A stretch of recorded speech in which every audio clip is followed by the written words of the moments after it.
où on a beaucoup à apprendre avec la nature. Ah ça, c'est une école, hein? C'est une école. Nous entrons dans la cuisine, simple, modeste et chaleureuse.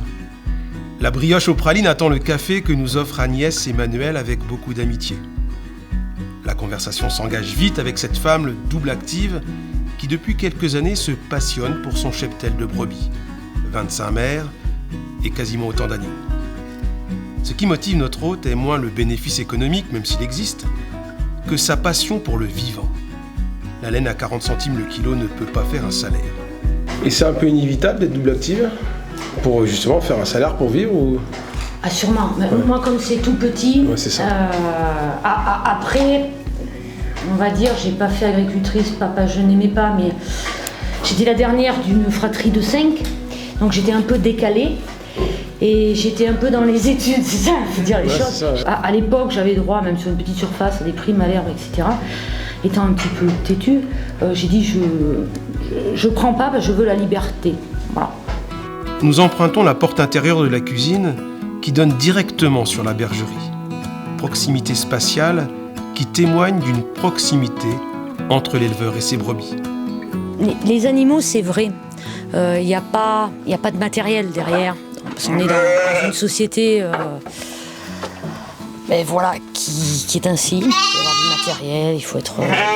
Les animaux, on les prend comme ils veulent, ils nous comprennent et ils sont humbles et ils s'entraident. Et ça, c'est joli aussi. S'il y en a un qui est un petit peu plus faible, une maman, son petit plus faible, elle va le chouchouter. Et nous aussi. Donc c'est un très bel exemple. La bergerie est simple. Les animaux bêlent joyeusement à notre arrivée. Les agneaux du mois, habitués au biberon, se précipitent au-devant de l'enclos. Bientôt, ils vont découvrir les pâtures. Agnès et Manuel espèrent une herbe généreuse. Pour elles, comme pour un certain nombre d'éleveurs et de paysans, ce travail est une mission spirituelle. Un abbé m'avait dit, c'était l'abbé Pierre Besson, qui enseignait le français au séminaire, qui m'avait dit, plus on vieillit, plus on comprend la chance qu'on a de se lever le matin et de voir le soleil pour la journée, même quand c'est nuageux. C'est pour ça que je remercie beaucoup le soir.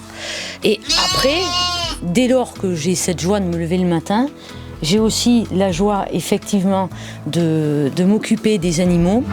Une invitation à la contemplation, au prendre soin, à reconnaître dans le vivant et la création un don, une joie et une responsabilité.